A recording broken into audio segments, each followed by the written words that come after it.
বাংলাদেশ ব্যাংকের governor doctor Ahsan H Mansur বলেছেন, ইসলামী ব্যাংকের পর্ষদ ভেঙে দিয়ে সরকারের সহযোগিতায় ছোট আকারে বোর্ড গঠন করা হবে।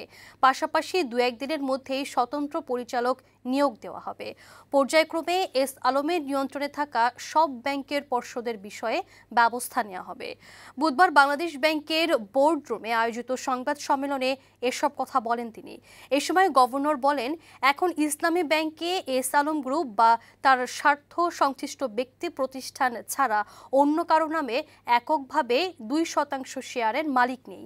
তাই পরবর্তীতে যখন কোনো শেয়ার হোল্ডার 2% শেয়ারের মালিক হবেন, তখন তাদের মধ্য থেকে পরিচালক নিয়োগ দেওয়া হবে। এস আলম ও তাদের স্বার্থ সংশ্লিষ্ট সব শেয়ার সরকারের দায়িত্বে নেওয়া হবে।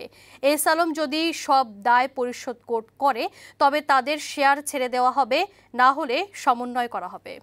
এস আলম গ্রুপের শেয়ার হোল্ডিংটাকে আমরা সরকারিভাবে টেক ওভার করবো আইনগতভাবে এগেনস্ট তার লায়াবিলিটিস। তারা যদি পুরো টাকা শোধ করে দেয়, মালিকানা ফেরত পেতেও পারেন। যে ভগ্নাদশা আছে সেটাকেই উদ্ধার করতে হবে। এখান থেকে আমরা অবশ্যই 100 টাকা পাবো না। এখনকার যে চ্যালেঞ্জটা হচ্ছে, অর্থনৈতিক চ্যালেঞ্জগুলো মোকাবেলা করার জন্য আমাদের কোঅর্ডিনেটেড ওয়েতে দ্রুত পদক্ষেপ নিতে হবে।